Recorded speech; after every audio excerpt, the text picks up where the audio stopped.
The moment she stepped into first class, the air changed. "Excuse me, miss," the woman said, stepping in front of her. "There must be some mistake," the woman said, scanning the pass with exaggerated slowness. The flight attendant sighed dramatically, handing back the ticket with an insincere chuckle. Naomi exhaled slowly, walking to her seat with her head high. Her hand shot up before anyone else's. Sometimes being humble will take you further than being smart. A movement beside her pulled her out of her thoughts. The water spilled over the edge, splashing onto Naomi's blouse. Naomi looked up, meeting her gaze head-on. The plane had just taken off. Naomi could feel the eyes on her. She adjusted her posture, exhaling through her nose as she stared out the window. But some people, they just didn't learn. The plane had just taken off. She adjusted her posture, exhaling through her nose as she stared out the window. But some people, they just didn't learn. The plane had just taken off. She adjusted her posture, exhaling through her nose as she stared out the window. But some people, they just didn't learn. The plane had just taken off. She adjusted her posture, exhaling through her nose as she stared out the window. But some people, they just didn't learn. The plane had just taken off. She adjusted her posture, exhaling through her nose as she stared out the window. But some people, they just didn't learn. The plane had just taken off. She adjusted her posture, exhaling through her nose as she stared out the window.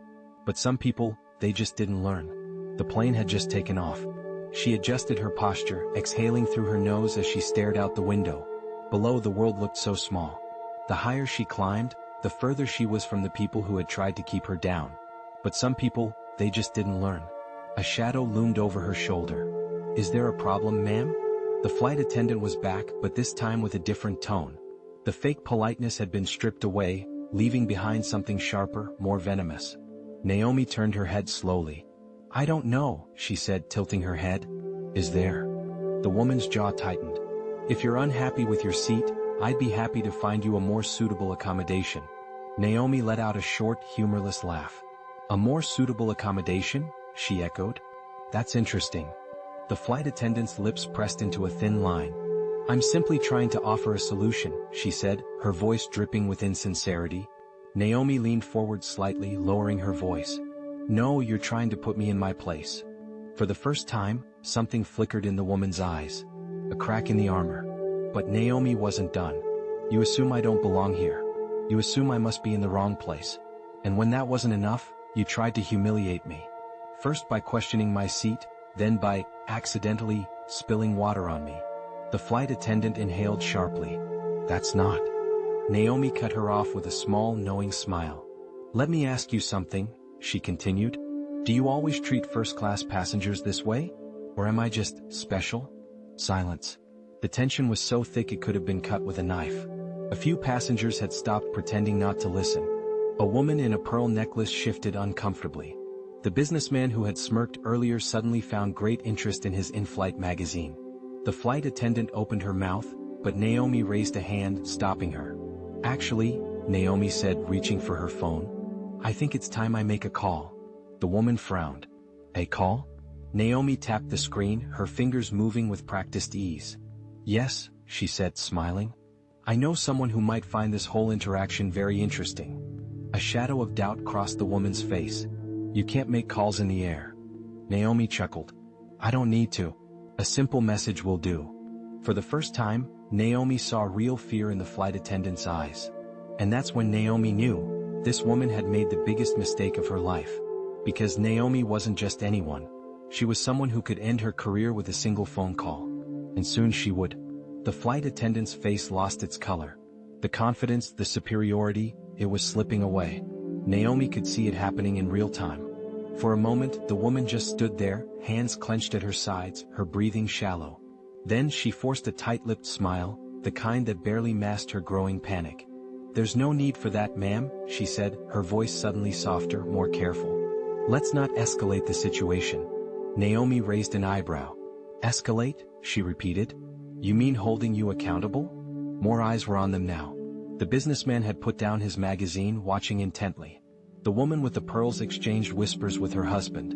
Even the other flight attendants had started glancing over, sensing the shift in energy. Naomi tapped her phone screen again, scrolling through her contacts with a slow, deliberate motion. She wasn't bluffing. And the flight attendant knew it. Ma'am, I truly apologize if there was any misunderstanding, the woman blurted out, her voice betraying the first cracks of desperation. I assure you, I was only following protocol. Naomi looked up at her, amused. Now she wants to apologize. What protocol? Naomi asked, tilting her head. The one where you assume a black woman couldn't possibly belong in first class? Or the one where you spill water on her and blame her for it? The flight attendant swallowed hard. I never meant. Naomi held up a hand, silencing her. Then she turned slightly in her seat, raising her voice just enough for the surrounding passengers to hear. Ladies and gentlemen, I'm just curious, she said, her tone light but laced with steel. Did anyone else here have their seat questioned today? Was anyone else treated like they didn't belong? Silence. Then a voice from 2 rows back. Nope. Another one. Not at all. A middle-aged black man in a tailored suit cleared his throat. Funny, isn't it? He said. I've flown first class more times than I can count. Never had to prove I belonged here. Murmurs spread through the cabin. The tension thickened. The flight attendant looked like she wanted to disappear. Naomi smiled, but there was no warmth in it. See, that's the problem, she continued, looking the woman dead in the eyes. You didn't think twice about treating me differently because, in your mind, I didn't deserve this seat. And when I didn't shrink under your little power trip, you doubled down. But here's what you didn't realize. She leaned in slightly, lowering her voice just enough for the woman to hear. I own this airline. The flight attendant's breath caught in her throat. The color drained from her face completely. The entire cabin fell into stunned silence. Naomi watched, savoring the moment. The woman was frozen, her mouth slightly open, her mind clearly struggling to process what had just been said. The businessman across the aisle coughed awkwardly. The woman in pearls gasped audibly. But Naomi wasn't done yet. I built this company from the ground up, she continued, her voice calm and unshaken. And I make it my mission to ensure that every single passenger is treated with the respect they deserve. She let the words sink in. But today you failed. And I don't tolerate failure. The flight attendant took a shaky step back. I didn't know. Naomi let out a soft chuckle. You didn't bother to know. The woman's eyes darted around the cabin, looking for support, but no one was coming to her rescue. The power dynamic had shifted and everyone could feel it. Naomi finally tapped her screen and lifted the phone to her ear. Yes, she said, her voice smooth. Please inform HR that we have a serious issue with employee conduct on Flight 273. The flight attendant let out a small, broken sound, like the last piece of her confidence shattering. Naomi gave her one last look. Enjoy the rest of your flight, she said. Then she turned back to her window as if the woman no longer existed. But deep down she knew, this was only the beginning of the consequences. And Naomi? She had already won. The rest of the flight was eerily quiet. Naomi could feel the shift in energy. Before, the air had been thick with condescension, whispers of judgment. Now it was something entirely different. Respect. A cautious admiration. And for some shame. The flight attendant had disappeared to the back of the cabin, no doubt trying to process her downfall. Naomi didn't care. She wasn't angry anymore. She wasn't even satisfied. This wasn't about revenge. It was about justice. As the plane began its descent, Naomi exhaled slowly, centering herself. She had fought so many battles in her life. This was just one more. When they landed, passengers started to gather their things, but Naomi took her time. She had no reason to rush. The businessman who had witnessed everything gave her a nod of approval. The woman in pearls, now too ashamed to meet her eyes, quickly looked away. But then there she was. The flight attendant stood near the exit, her hands clasped together tightly.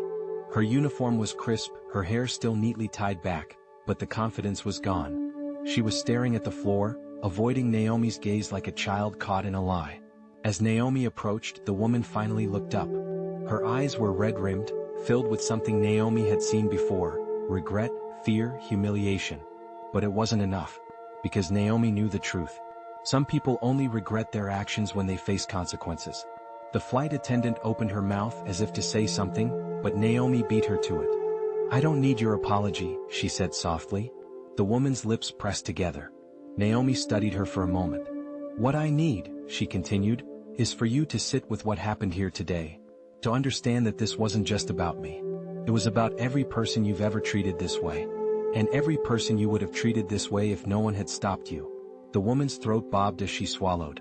Naomi shook her head. I don't hate you, she said. I pity you. Because people like you? You'll always be chasing something you don't even understand. She stepped forward slightly, lowering her voice.